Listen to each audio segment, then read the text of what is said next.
Oke, di video kali ini saya ingin sedikit memberikan review untuk beberapa pertandingan ya. Di pertandingan kemarin ada hasil yang mungkin kurang baik dari tim kesayangan kalian, ada juga tim yang sudah memperoleh 3 poin, dan tentu saja dari hasil pertandingan kemarin ya, dari beberapa pertandingan itu sudah sesuai dari preview yang saya buat. Artinya di preview saya mengatakan ada tim yang sudah melakukan evaluasi.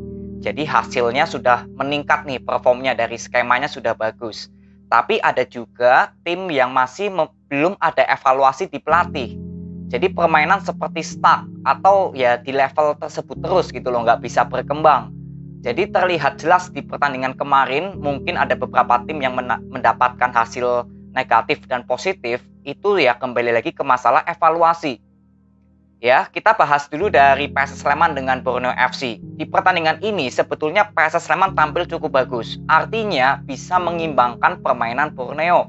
Walaupun memang Borneo ya tetap konsisten ya, tetap mendominasi permainan. PSS Sleman memang lebih mengandalkan serangan balik. Bahkan gol yang tercipta dari Cadenasi itu memang murni kesalahan dari Pintus. Ya, jadi untuk PSS Sleman di Coach Risto memang sudah ada evaluasi. Tapi masalah komposisi pemain inilah yang menjadi faktor kenapa PSS Sleman sangat sulit untuk menciptakan gol. Jadi kalau menurut saya ya, yang membuat PSS Sleman seperti stuck, level permainannya nggak bisa berkembang, itu kembali lagi ke komposisi pemain. Ini ya yang menurut saya ya sudah mau nggak mau harus lebih ekstra aja dari para pemainnya. PSS Sleman harus lebih maksimal di latihan atau mungkin di atas lapangan, memanfaatkan peluang menjadi gol. Itu tinggal ke kualitas pemain. Sama seperti PSM Makassar saat berhadapan Barito. Ya, PSM Makassar kalah 3-1. Itu juga sama. Gameplay PSM Makassar itu sudah bagus. Ya, menghadapi Barito Putra, PSM Makassar menciptakan banyak peluang. Tapi yang membuat PSM Makassar sulit untuk meraih kemenangan itu karena masalah kualitas pemain. Saya pernah bilang kalau gameplay PSM Makassar sebetulnya di Tavares ini cukup konsisten. Yang membuat PSM Makassar hasilnya nggak konsisten itu di komposisi pemainnya sendiri, terutama di sektor penyerangan. Ya, permainan PSM Makassar, terutama di sektor pertahanan, sebetulnya Yuran, Dalva Salman, Syafruddin Tahar itu sudah perform terus, sudah cukup konsisten di pertahanan. Yang membuat PSM Makassar sulit untuk mencari kemenangan itu kembali lagi ke pemain depan.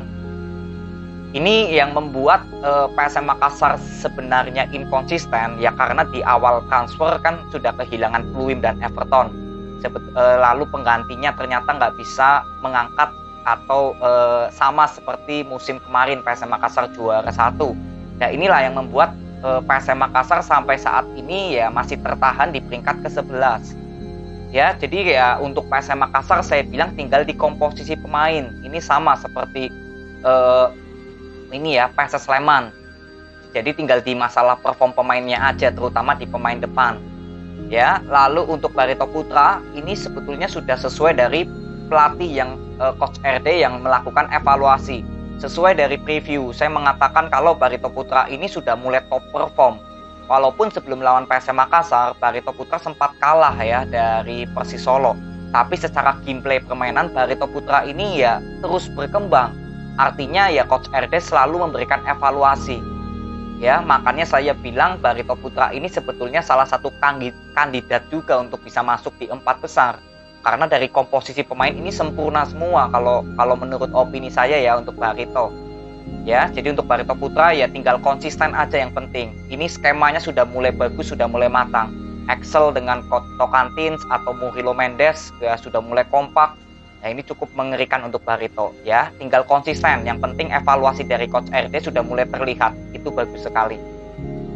Lalu untuk sisanya Persib Bandung ya, Persib Bandung gak ada masalah, bermain dengan 10 orang tetap bisa mencuri 3 poin. Ya ini kembali lagi kalau menurut saya Persib Bandung kan yang saya kritik selalu di sektor tengah. Tapi ya dalam beberapa pertandingan ini ya sektor tengah seperti Beltrame, Marklock sudah mulai menyatu, ya sudah gak ada masalah untuk Persib Bandung. Tapi di pertandingan besok ini ya Persib Bandung harus kehilangan Deddy Kusnandar yang terkena akumulasi. Lalu Marklock juga kabarnya nggak bisa bermain karena akumulasi. Nah inilah menurut saya tantangan dari Hodak. Semoga nanti tetap bisa menjalankan di sektor tengahnya walaupun tanpa Deddy Kusnandar dan Marklock. Ya, mungkin Ezra Walian bisa digeser sebagai pemain box to box nih kalau misalkan pemain tengah Persib Bandung nggak terlalu banyak pilihan. Ya, jadi untuk Persib Bandung nggak ada masalah. Hodak terus melakukan evaluasi terutama di sektor tengah, itu sudah mulai terlihat. Tinggal pembuktian aja nanti Persib Bandung ketika menjamu Bayangkara, sektor tengahnya apakah Hodak sudah ada jalan keluar lah ketika Deddy Kusnandar dan Mark Klok nggak bisa dimainkan. Ya, jadi untuk Persib Bandung nggak ada masalah juga. Lalu Persija Jakarta lawan Persik Kediri, ini Persija Jakarta menang 2-0. Saya bilang ini hanya sesuai dari strategi pelatih. Ya, sesuai dari preview kemarin, saya justru lebih menyoroti perform dari Persik Kediri bersama Rospide. Sebetulnya kalau dilihat dari komposisi pemain, jelas Persik Kediri lebih matang daripada Persija. Tapi kalau berbicara dari skema, Persija Jakarta lebih konsisten daripada Persik Kediri. Dan ini sebetulnya sudah terbukti ya, sudah jelas kalau di mana-mana skema itu tetap nomor satu daripada ke komposisi pemain. Nah, inilah yang saya bilang kalau Persik Kediri belum memiliki ya skema permainan yang konsisten di bawah Rospide. Kalian bisa lihat permainan sektor tengah Persik Kediri cukup kuat, tapi di sektor sayap ya memang perform Bayu Otto belum maksimal bermain di sayap kiri. Nah, pertanyaan saya sampai kapan Rospide terus memaksakan Bayu Otto bermain di luar posisinya, ya posisi naturalnya. Ini yang saya selalu kritik untuk Rospide. Tapi sejauh ini ya Rospide masih tetap ya mengandalkan formasi yang seperti ini, line up-nya juga sama. Jadi seperti nggak ada evaluasi dari seorang Rospide terhadap permainan Persik yang jauh-jauh sudah terlihat ini nggak berjalan loh. Ya, walaupun menang lawan Rans, saya juga mengkritik kalau skema Persik Kediri ini belum maksimal. Ini yang perlu dievaluasi oleh Rospide. Ya, bermodalkan pemain-pemain yang matang, skuad yang kuat, ya pemain sayap juga pilihannya sebetulnya banyak. Ada Hamdi, ada Pahabol, ya di sektor tengah mungkin ada Fitra Ridwan juga. Nah, sebetulnya komposisi pemain Persik Kediri ini lengkap.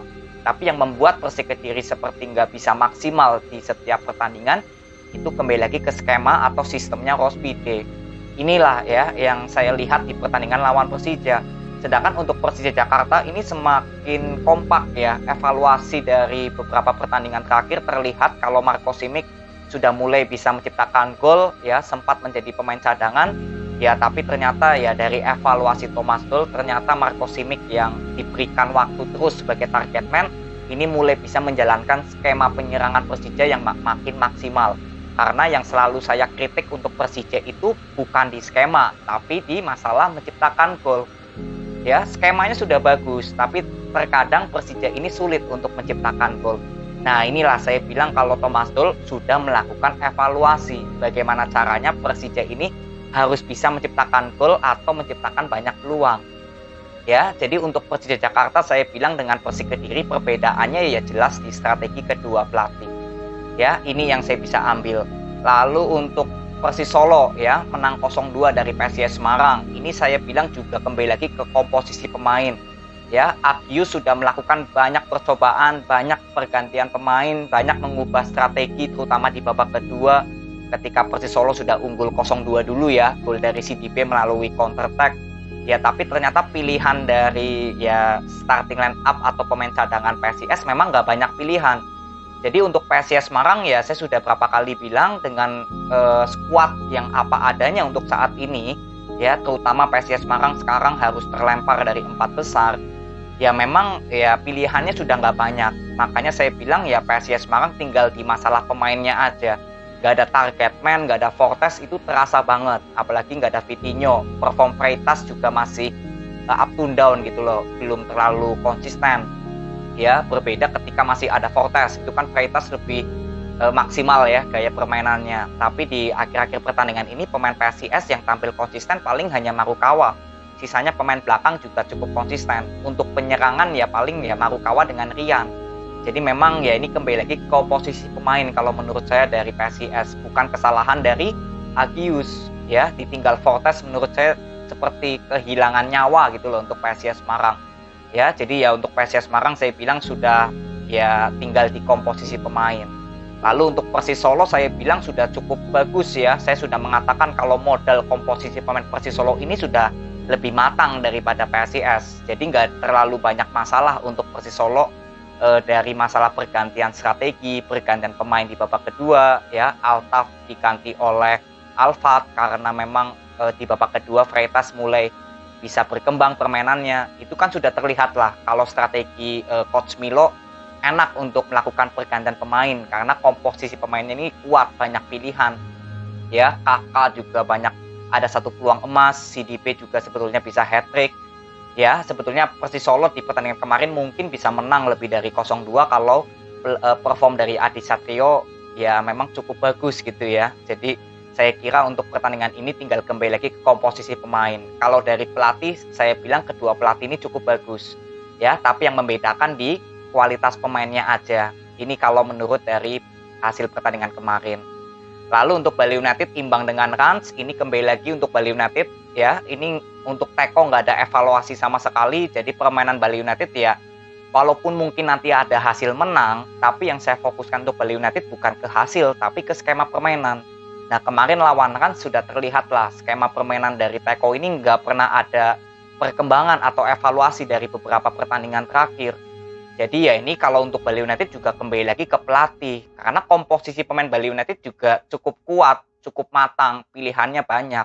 Tapi selama Teko terus mengandalkan permainan yang seperti ini, ya lini tengah selalu minim kreativitas, ya saya nggak tahu ya maksudnya Teko melihat itu enggak kalau Bali United ini kelemahannya tinggal di sektor tengah untuk membangun penyerangan. Kalau transisi pertahanan sudah bagus Bali United, tapi tinggal di masalah transisi penyerangan ya, peluang-peluang dari sektor tengah dengan pemain sayap seperti masih minim untuk kreativitas. Ini yang sudah saya lihat dari 4 pertandingan terakhir ya, terutama ketika Eberbesa sudah mulai dimainkan lagi, justru kreativitas sektor tengah Bali United seperti minim ya. Jadi ini tinggal kembali lagi ke evaluasi dari Teko aja.